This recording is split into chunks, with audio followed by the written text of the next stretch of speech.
요즘 인생이 무료하시고 혹시 신앙생활에 재미가 없으시다면 그건 제가 한동안 군대 얘기를 안 해드렸기 때문입니다. 그래서 오늘 모두 다 궁금해하시는 제 군대 얘기를 준비를 했습니다.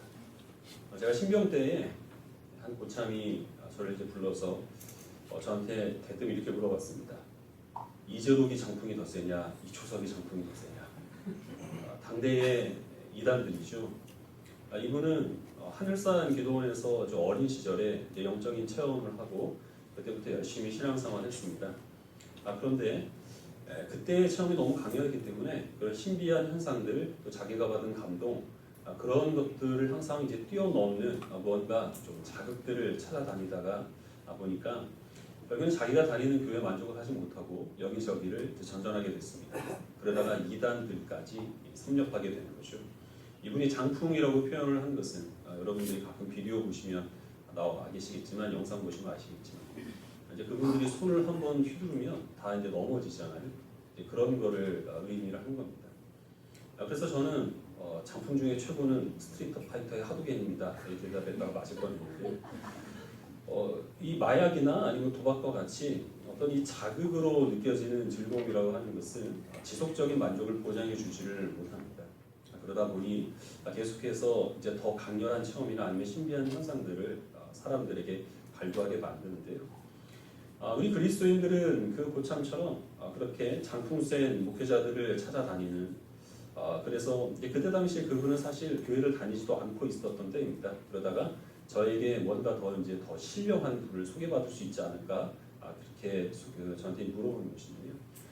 그런 어떤 이 신비한 현상이나 강렬한 은혜를 우리가 사모하면서 계속 그런 것들을 추구해 나가는 것이 옳은지, 그렇지 않으면 우리 그리스도인들이 추구해야 될 열심은 조금 더 다른 방향에 있는 것인지 우리가 말씀을 통하여서 그 부분들을 살펴보도록 하겠습니다. 로마서 8장에서 바울은 계속해서 육과 영을 대조를 했습니다. 육을 따르는 사람은 육신의 것들을 추구하다가 결국에는 사망이라는 결과를 맞지만 이 영을 따르는 사람은 신령한 것들을 추구하다가 평안과 그리고 생명이라는 결과를 만든다 이렇게 얘기를 했습니다. 육을 따르는 사람은 하나님의 말씀에 자신을 복종시킬 수 없고 하나님을 기쁘시게 해드릴 수도 없지만 영을 따르는 사람은 하나님의 말씀에 자신을 굴복시키며 하나님을 기쁘시게 해드릴 수 있다라고 말했죠. 이 육과 영 그리고 육을 따르는 사람과 영을 따르는 사람들의 이 부분은 이제 우리들은 불신자와 신자를 나누는 것으로 그렇게 우리가 지난주에 살펴봤습니다. 근데 모든 사람들이 다 이 결의에 동의하는 것은 아닙니다. 초대교회 때에 영주주의라는 이단이 있었는데요. 이 영주주의자들은 세상을 두 가지로 봅니다. 거룩하고 속된 것으로 나누는데 이 육체적인 것과 물질적인 것 이것은 이 속된 것이고 정신적인 것 어떤 사상이나 생각 이제 그런 것만 선하고 거룩하다 이렇게 규정을 내렸습니다. 그 영주주의는 이 헬라 철학의 영향을 받은 이 이원론을 기반으로 하고 있는데 그래서 영주주의자들은 예수님의 성육신을 부인합니다. 거룩하신 하나님께서 이 거룩하지 못하고 또 비천한 그런 인간의 육신을 입고 이 땅 가운데 왔을 리가 없다는 거죠. 그런 우리와 같이 사시다가 사람이나 당할 죽임을 당하는 것은 하나님께 절대 어울리는 일이 아니다. 그래서 그들은 나사렛 예수라고 하는 한 인간에게 그리스도의 영이 잠시 머물러 있었다가 나사렛 예수가 십자가에 못 박힐 때 그리스도 예수의 영은 이제 그 몸을 빠져나와서 승천한 것이다. 그래서 십자가에 못 박힌 것은 나사렛 예수지 그리스도가 아니다. 이제 이런 주장을 했고 이것이 이제 초대교회의 한 큰 그 어지럽힘의 그 혼란의 원인이 되었던 겁니다. 이 영주주의라고 하는 이단은 사실 이제 시간이 흐르면서 사라지게 됐는데 그 이원론은 여전히 교회에 남아서 또 여러 가지 문제들을 일으키게 됐습니다. 그래서 이원론이 이 영향을 끼친 이단 중에 대표적인 이단은 여호와의 증인이고요. 이 휴거받기 위하여서는 교회에 모여서 기도만 해야지 이 성도들이 세속적인 직업을 가지고 세상에 나아가서는 이 종말의 때에 구원받을 수 없다라고 했던 시한부 종말론도 이 이원론의 영향입니다. 성남교회 김기동도 또 여기에 또 많은 또 영향을 받았죠. 오늘날 우리 교회 안에는 물론 우리들은 그런 극단적인 이원론에 빠진 것은 아니지만 그러나 어느 정도의 또 영향을 받고 있습니다. 저 어릴 때만 하더라도요. 교회 다니는 사람이 극장에 가서 영화를 본다 아니면 유행가를 듣거나 또 부른다 이런 것은 사실 좀 금기시되었거든요. 그래서 이제 유명한 영화들이 있으면 다 저마다 극장에 가서 봐놓고서 교회에 와서는 안 본 척하느라고 이제 연기를 했던 그런 기업들이 있습니다. 그리고 이 직업에 대해서 이 성직, 그러니까 목회자라고 하는 직업만 거룩한 것이고 평신도가 세속적인 직업을 가지고 자기의 생계를 위하여서 일하는 것은 속되는 것으로 여기는 또 그런 하나의 편견도 있죠. 신앙이 좋은 사람이 그래서 목회자가 되는 것이고 목회자는 평신도와 다른 수준이 다른 거룩함을 가진 아주 특별한 존재로 인식을 하는 것, 또 평신도는 신앙이 그보다 못하고 또 성직자보다는 덜 거룩한 그런 존재로 인식하는 것들은 다 이율론의 영향을 받은 편견들입니다. 오늘날은 이제 다소 반대 방향으로 너무 나가서 그게 이제 문제가 됩니다. 대낮에 식당에서 밥을 먹을 때 옆 테이블에서 집사님 한 잔 받으세요. 권사님 교회의 부흥을 위해서 건배하십시다. 뭐 이런 이야기를 사실 우리는 어렵지 않게 들을 수 있는데 이렇게 무분별한 것도 우리들에게 좀 한 가지 이제 경계해야 될 요소이긴 하지만 기독교 자체가 이원론은 아니라는 사실을 우리는 기억을 해야 됩니다. 기독교적인 이원론은 있지만 기독교가 교회 안에서 이루어지고 영적인 것만 선한 것으로 여기고 교회 바깥에서 불신자들과 함께 이루어지는 어떤 육체적인 것들이나 아니면 또 물질적인 것들은 속된 것으로 악한 것으로 여기는 것은 분명히 아닙니다. 참된 기독교 신앙은 속된 것을 거룩한 목적과 태도를 가지고 구별된 자세로 행하는 것이 진정한 기독교 신앙입니다. 또 한 가지 이 이원론에 빠진 사람들은 이제 여기에서 바울이 말하고 있는 그 육과 영을 물질적인 것과 그리고 또 정신적인 것으로 이제 그렇게 나누고 있는데 그것은 온전한 해석이 아닙니다. 영과 육에 대한 또 한 가지 그릇된 오해는요, 은사주의자들에서 드러나게 됩니다. 이 은사주의자들은 바울이 지금 여기서 말하는 육을 따르는 사람은 성령의 임재를 체험하지 못한 믿음은 있고 신앙생활은 하고 있지만 특별한 현상이나 아니면 초자연적인 역사 아니면 어떤 다른 사람들이 갖지 못한 방언이나 예언과 같은 그런 은사를 갖지 못한 그런 그리스도인들을 의미하고 영을 따르는 사람은 성령의 임재를 강력하게 그가 체험을 하여서 다른 사람들이 갖지 못한 특별한 은사가 있거나 아니면 초자연적인 현상을 목격한 그런 그리스도인들을 의미하는 것이다.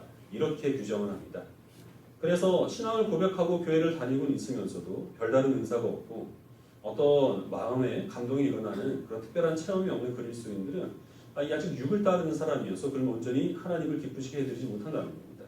신령한 은사를 더욱더 사모를 해서 남들이 갖지 못한 은사를 가져야 하고 그리고 또 이 일반적으로 보통 이 평상시에는 경험하지 못하는 특별한 그런 체험들을 하도록 열심히 하나님의 은혜를 구해야만 하나님을 기쁘시게 해드리는 수준 높은 성도가 될 수 있다. 이렇게 얘기하는 사람들이 이제 은사주의자들인데요. 중요한 건 은사주의자들이 다 이단은 아니라는 겁니다. 그 교단으로는 순복음 교회가 속한 오순절 그리고 선교단체 가운데서는 예수전도단이 이 은사주의자들에 해당되는데 그분들이 이단은 아닙니다.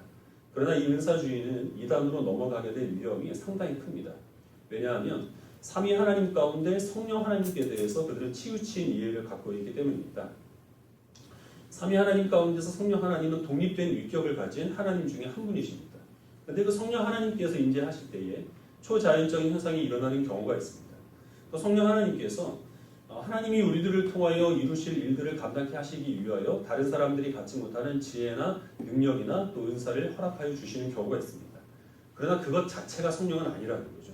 성령님의 역사하심을 나타나는 현상이고 성령께서 주시는 은사인데 은사주의자들은 그것을 성령과 동일시하게 되므로 그럼으로써 많은 또 교회의 혼란을 일으키게 됩니다.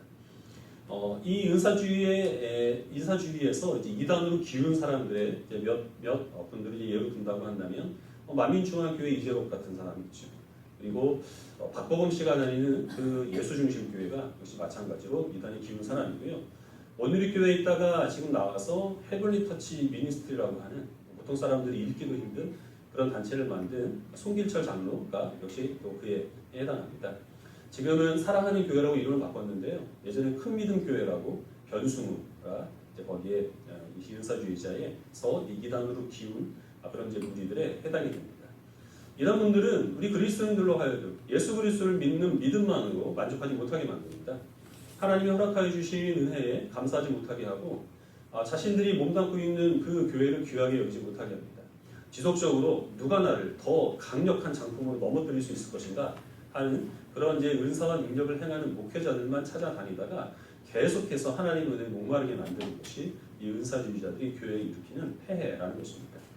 우리는 개혁파 장로교회입니다. 이 은사주의와는 전혀 반대편에 서 있는 사람들인데요. 그러나 모든 한국교회가 사실은 은사주의에 폭넓게 영향을 받고 있기 때문에 우리들도 주의를 기울일 필요가 있습니다. 찬송가 184장은 과거의 제목은 불길 같은 성신이여라는 제목이었는데요. 지금은 이제 불길 같은 주성령으로 새 찬송가로 바뀌면서 제목도 바뀌었습니다. 그 후렴 가사 중에 불로 충만하게 하소서 이런 내용이 있어요. 그리고 제가 예전에 그 기도원에서 많이 불렀던 참참참이라는 복음송이 있습니다. 편승엽이 복음송까지 불렀나? 여러분들이 오해할 수 있는데 참참참이 아니고 참참참입니다.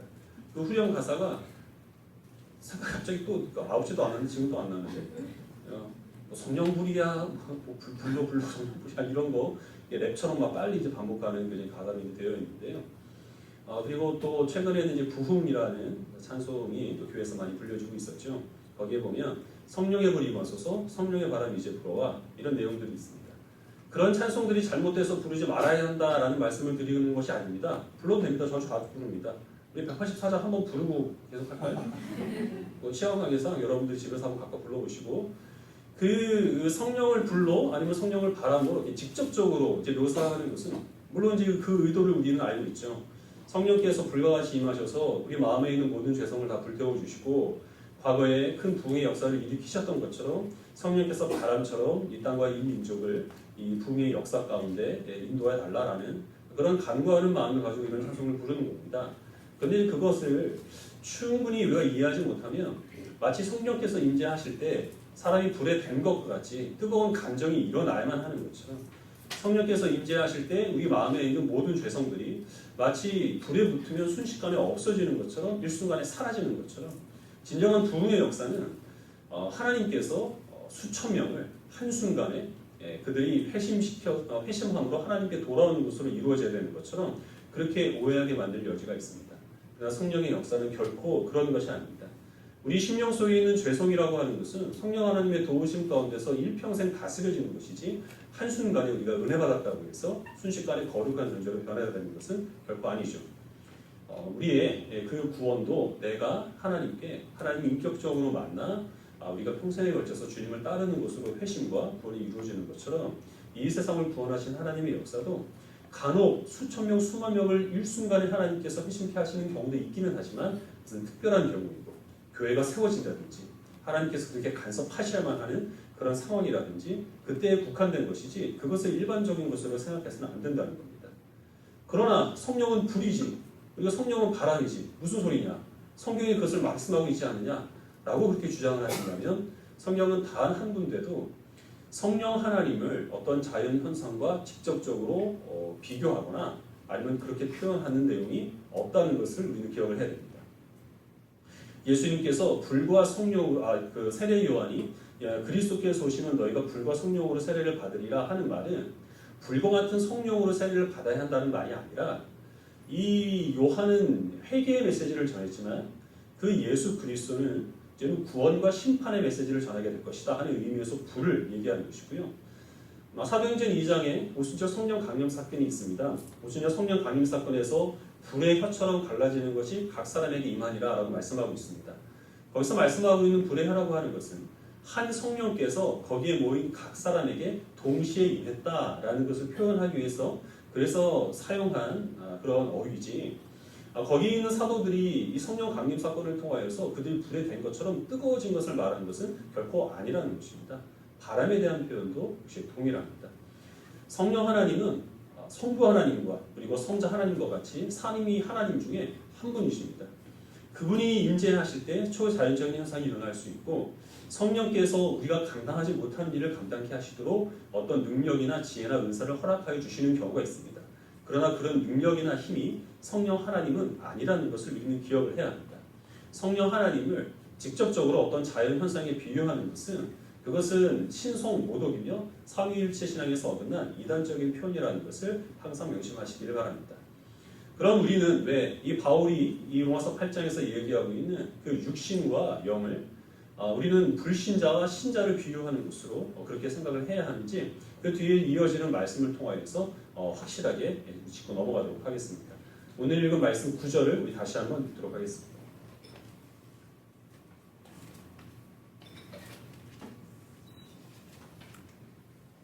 로마서 8장 9절 같이 읽겠습니다. 여기 좀 넘겨주시겠어요? 다음 있어요.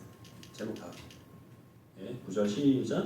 만일 너희 속에 하나님의 영이 거하시면 너희가 육신에 있지 아니하고 영에 있나니 누구든지 그리스도의 영이 없으면 그리스도의 사람이 아닙니다. 아멘. 우리가 성령님에 대해서 뚜렷하게 이해하기 어려운 이유 중에 하나가 성경에는 성령님에 대한 다양한 표현이 나옵니다. 성령님이라고 나올 때도 있고 그냥 영 아니면 그리스도의 영, 하나님의 영 이렇게 다양한 표현으로 나오는데요. 어떻게 표현을 했든지 이것은 삼위 하나님 중에 독립적인 위격을 가지신 성령 하나님을 가리킵니다. 오늘 우리가 읽은 이 9절에서도 성령님에 대해서 두 가지 표현이 나옵니다. 그리스도의 영과 하나님의 영. 근데 이 두 가지는 각각의 영이 있는 것이 아니라 다 동일한 성령님을 뜻합니다. 이 성령께서 신자에게 거하시면 그는 영을 따르는 사람이 된다. 육신에 거하지 않게 된다. 이렇게 말씀하고 있고요. 만약에 이 그리스도의 영, 즉 성령이 이 신자들 가운데 없으면 그는 그리스도의 사람이 아니라 신자가 아니다. 이렇게 바울이 말씀하고 있습니다. 믿음으로 구원받은 신자 가운데서 성령께서 그 심령에 거하는 그래서 좀 더 거룩하고 신령한 그런 성도들이 별도로 있는 것이 아니라 성령께서 믿는 자의 심령에 거하지 아니하시면 그는 아예 신자가 아니라는 것입니다. 내가 성령의 도우심 가운데 예수 그리스도를 믿고 내가 성령의 도우심 가운데 하나님의 살아계심을 알아 이 자리에서 예배를 드린다면 우리 모든 그리스도인은 다 우리 마음속에서 성령님이 살아계신다는 증거로 여겨야 한다는 것이죠. 성령이 내게 임하지 않아서 내게 어떤 특별한 체험이 없고 은사가 없다. 그래서 내가 성령의 임재하심을 구해야겠다. 그런 목적으로 성령의 임재하심을 구하는 것은 성령께서 나를 구원하여 주신 그 은혜를 부인하는 것이기 때문에 그것은 결코 합당한 생각이 아니라는 겁니다. 그래서 이어지는 10절 말씀을 또 계속 읽겠습니다. 시작. 또 그리스도께서 너희 안에 계시면 몸은 그로 말미암아 죽은 것이나 영은 의로 말미암아 살아있는 것이니라. 9절에서는 성령께서 우리 안에 거하시면 이라고 말했는데요. 10절에 보면 그리스도께서 너희 안에 거하시면 이렇게 말씀하고 있습니다. 그리스도께서는 지금 어디 계십니까? 세상에 계시지 아니하시고 승천하셨습니다. 예수님은 지금 하나님 우편에서 세상을 통치하고 다스리고 있습니다. 근데 바울이 왜 여기에서 그리스도께서 우리 안에 계시면 이라는 말을 썼느냐 하면 성령 하나님께서 예수님의 말씀에 따라 모든 성도들의 심령에 거하시는데 그 성령께서 하시는 일은 우리로 하여금 예수 그리스도를 의식하게 하는 것입니다. 그리스도의 말씀을 깨닫게 하는 것이고 예수님의 말씀에 복종하도록 도우시는 일, 보이지 않는 예수 그리스도를 우리가 믿도록 역사하시는 것이 성령 하나님의 은혜이기 때문에 성령 하나님께서 우리 마음에 거하시면 그것이 곧 그리스도께서 우리 안에 거하심으로 예수님이 나와 함께 동행하신다는 그 약속이 이루어지는 것이라는 겁니다. 성령께서 우리 안에 거하시면 몸은 죄로 말미암아 죽은 것이지만 그러나 영은 의로 인하여서 살아나는 것이다 라고 그렇게 말씀하고 있습니다. 여기서 말씀하고 있는 몸과 영은 바울이 지금 앞에서 얘기한 그런 육신과 영과는 다른 것입니다. 어떤 사람들은 여기서 말하는 그 몸이 이 육신이어서 죄악된 본성들이 성령께서 임하게 되면 모두 다 사라지게 돼서 사람들이 성령의 임재함과 동시에 순식간에 거룩하게 된다 이렇게 주장을 하는데요. 그것이 아닙니다. 여기서 말하고 있는 몸은 위에서 말하는 육신과 헬라어 단어 자체가 다릅니다. 여기서 말하는 몸은 진짜 우리의 몸을 의미하고 20절에서 말하는 영은 우리의 영을 뜻합니다. 우리의 몸은 죽은 것과 같다라고 바울이 이렇게 얘기하고 있습니다. 신자든 불신자든 하나님께서 죄로 정하신 그 육신의 죽음을 피할 수는 없습니다. 육신이 죽는 것은 모든 사람들에게 정해진 운명이기 때문에 바울은 우리가 지금 비록 살아있지만 죽은 것과 같다라는 의미에서 너희의 몸은 죄로 인하여 죽은 것이다 라고 그렇게 말씀하고 있습니다. 그러나 예수 그리스도를 믿는 사람은 성령께서 우리 안에 계시므로 예수 그리스도께서 우리 죄를 위하여 십자가에 죽으셨다는 사실을 믿게 하여 하나님께서 나를 의롭게 여겼다는 사실을 눈으로 받아들이게 합니다. 그리고 그것이 우리로 하여금 영이 다시 살아나서 영생을 누리게 하는 믿음의 근거가 된다는 것이죠. 바울은 지금 그것을 말하고 있습니다. 그러면 지금 여기서 바울이 말하고 있는 것은 영의 부활, 즉 다시 살아남인데 우리 그리스도인들의 부활은 몸은 악한 것이어서 세상에 묻혀지고 먼저같이 사라지게 될 것이지만 영만 거룩하여서 그 영만 부활하게 되는 것이냐. 그래서 전설의 고향에 나오는 유령처럼 이 구천을 떠도는 그것이 그리스도인들의 부활이냐. 그게 아니라는 것을 분명히 11절에서 밝히고 있습니다. 11절을 같이 읽겠습니다. 시작. 예수를 죽은 자 가운데서 살리신 이의 영이 너희 가운데 거하시며 그리스도 예수를 죽은 자 가운데서 살리신 이가 너희 안에 거하시는 그의 영으로 말미암아 너희 죽을 몸도 살리시리라. 여기서는 또 성령을 부활의 영으로 다른 이름으로 언급을 하고 있습니다. 성령께서 우리 안에 거하시면 그 성령께서는 우리의 죽을 몸도 살리시리라 라고 말씀하고 있습니다. 몸이 어떤 사람이 얘기하는 것처럼 악한 것이어서 그래서 몸은 영원히 사라지는 것이 아니라 예수 그리스도께서 다시 오실 때 우리들은 육신의 죽음을 면할 수 없어서 땅에 묻히겠지만 그 육신이 다시 부활하게 될 것을 약속하고 계시는 것입니다. 육신이 부활하여서 영과 함께 더불어 온전한 사람으로 영원한 삶을 누리게 되는 것이 하나님께서 모든 신자들에게 약속하신 부활입니다. 병들어서 연약해진 몸, 다쳐서 상한 몸, 나이가 들어서 젊었을 때 생기를 잃어버린 그 몸이 가장 완벽하고 가장 건강하고 가장 아름다운 모습으로 회복시켜 주실 것을 하나님께서는 예수 그리스도를 믿는 모든 신자들에게 약속하여 주신 것입니다. 이것은 이 몸이라고 하는 것은 악하여서 사라지고 말 것이고 정신적인 것만 부활하게 될 것이다 라는 그런 이원론도 배격하는 말씀이고요. 또한 성령께서 몇몇 성도들에게 특별히 임재하여서 그만 신령하고 그들만 거룩하다라고 하는 그런 은사주의자들의 말씀도 배격하는 말씀입니다. 그리스도께서 우리 안에 계실 때 내게 예수 그리스도 믿는 믿음이 있을 때 성령께서 내 안에 거시는 것이고 그것으로 인하여서 우리들은 우리의 몸까지 부활의 영광을 누리게 될 것을 하나님께서는 모든 신자들에게 약속하여 주셨습니다. 성경을 한 구절만 더 보겠습니다. 요한복음 3장 1절부터 8절까지 말씀입니다.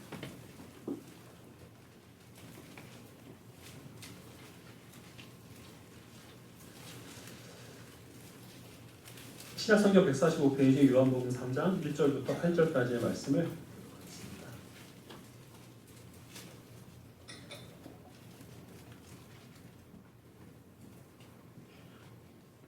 3장 1절을 제가 먼저 읽겠습니다. 그런데 바리새인 중에 니고데모라 하는 사람이 있으니 유다인의 지도자라.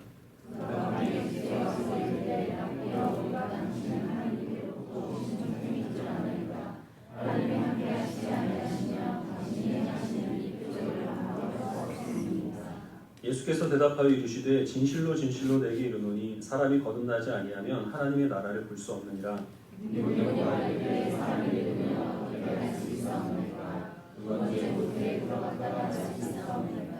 예수께서 대답하시되 진실로 진실로 내게 이르노니 사람이 물과 성령으로 나지 아니하면 하나님의 나라에 들어갈 수 없느니라. 내가 내게 거듭나가야 하겠다 하는 말을 놀랍게 여기지 말라. 바람이 임의로 불매 내가 그 소리는 들어도 어디서 와서 어디로 가는지 알지 못하니 성령으로 난 사람으로 다 들어옵니다. 니고데모라는 바리새인이 예수님께 와서 신앙 상담을 요청을 합니다. 예수님께서는 바리새인에게 물과 성령으로 내가 거듭나지 아니하면 하나님 나라를 볼 수 없느니라 라고 말씀하십니다. 거듭난다라는 말은 다시 태어난다는 말이죠. 중생이라고 얘기를 하는데요. 사람이 다시 태어난다는 말을 바리새인인 니고데모가 이해할 리가 없죠. 사람이 어떻게 다시 태어날 수 있겠습니까? 어머니 뱃속에 들어갔다가 나온다는 말입니까? 이렇게 엽기적인 질문을 예수님께 던지는데요.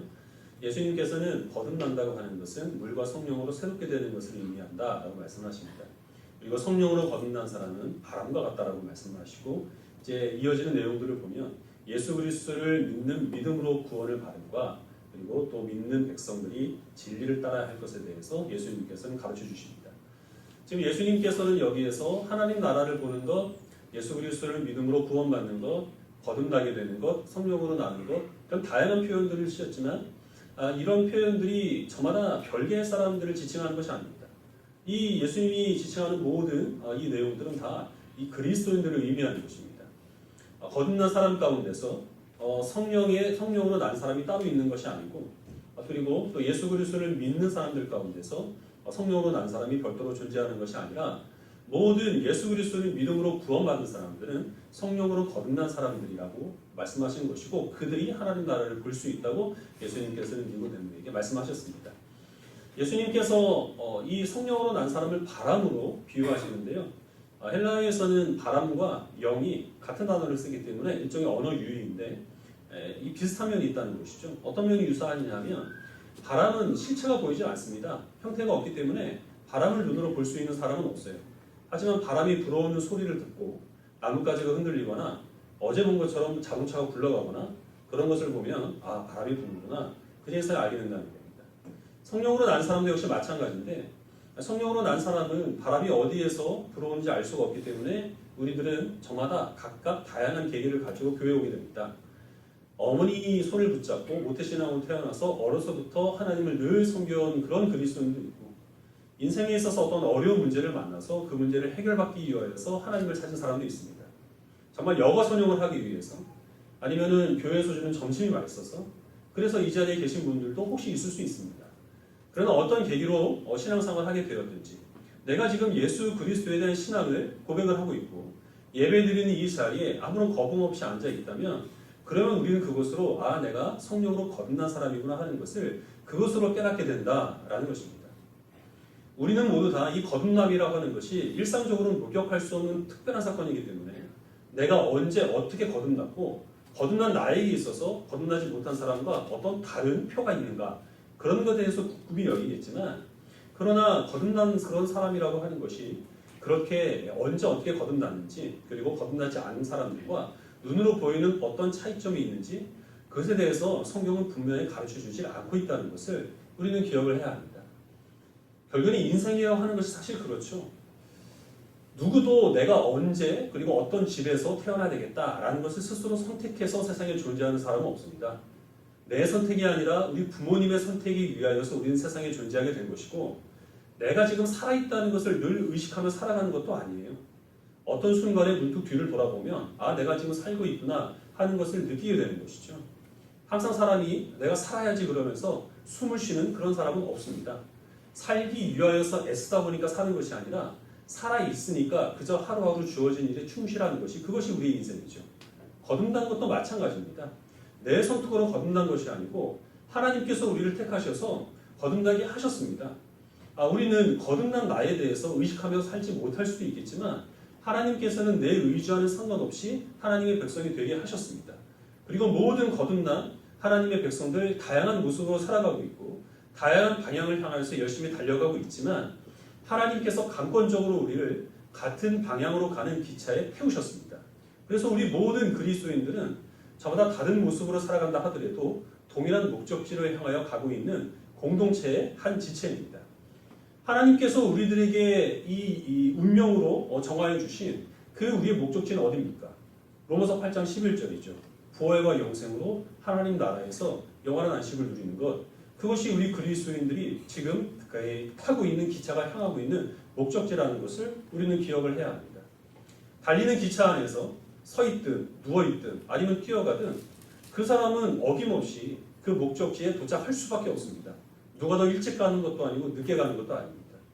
우리가 구원받기 위해서, 거듭나기 위해서, 아니면 내가 거듭났다는 사실을 의식하기 위해서 어떤 성령의 은사를 구하고, 그리고 어떤 특별한 하나님의 은혜를 다른 사람보다 조금 더 우리가 우월한 존재라는 사실을 입증하기 위해서 간구하다고 한다면, 그러면 우리는 열차 안에서 잠시도 가만히 있지 못하고 열심히 요란하게 뛰어다니는 것과 똑같다는 것입니다. 우리 그리스도인들은 거룩과 속된 것이 무엇인지, 육에 속한 것과 영에 속한 것이 무엇인지를 분명히 구별해야 됩니다. 그래야만 우리는 속된 것을 거룩한 태도로 감당할 수 있기 때문입니다. 하지만 다른 사람들을 정죄하기 위한 목적으로 내 나름대로 속된 것과 거룩한 것들을 나누는 것, 그것은 결코 합당한 것이 아니고, 다른 신자보다 내가 신령한 우월한 존재라는 사실을 스스로 확인하기 위하여서 하나님께서 주의 뜻을 이루기 위하여 주시는 은사가 있고 능력이 있는데, 그것을 벗어나 특별한 다른 은사와 다른 능력들에 집착하게 된다고 한다면, 그것은 스스로 하나님이 되려는 아담의 그 죄를 반복하는 교만이라는 사실을 기억하시기를 바랍니다. 우리 모두 다 하나님의 은혜 가운데서 구원이라는 열차에 안전하게 타고 있는 사람들입니다. 내가 지금 구원을 향하여 달려가고 있는지 나는 의식하지 못할 수도 있지만, 내 의지와는 상관없이 나의 부족함에도 불구하고 하나님께서는 우리를 안전하게 부활과 영생과 하나님의 나라로 가는 목적지로 안전하게 우리를 운반하여 주실 줄은 믿습니다. 우리가 해야 될 일은 이 열차 밖에 있는 사람들을 긍휼히 여기는 것입니다. 같은 열차에 탄 사람들을 경쟁 상대나 시기와 질투의 대상으로 여기지 않고 영원토록 함께할 동반자로 여겨서 사랑하고 섬기는 것입니다. 주의 은혜에 감사하면서 그 목적지를 향하여 열심히 뛰어가는 것, 그것이 내가 할 일이 아니요 그 목적지에서 하나님 나라에서 살기에 합당한 인격과 성품을 갖도록 힘쓰는 것이 신자인 내가 지금 열심히 노력하고 또한 감당해야 될 책임이라는 사실을 기억하시고, 하나님 나라에 합당한 주의 백성이 되기 위해서 예수 그리스도를 닮은 성품을 갖기를 더욱더 힘쓰는 주의 백성들이 되시기를 주님의 이름으로 축원합니다. 기도하겠습니다.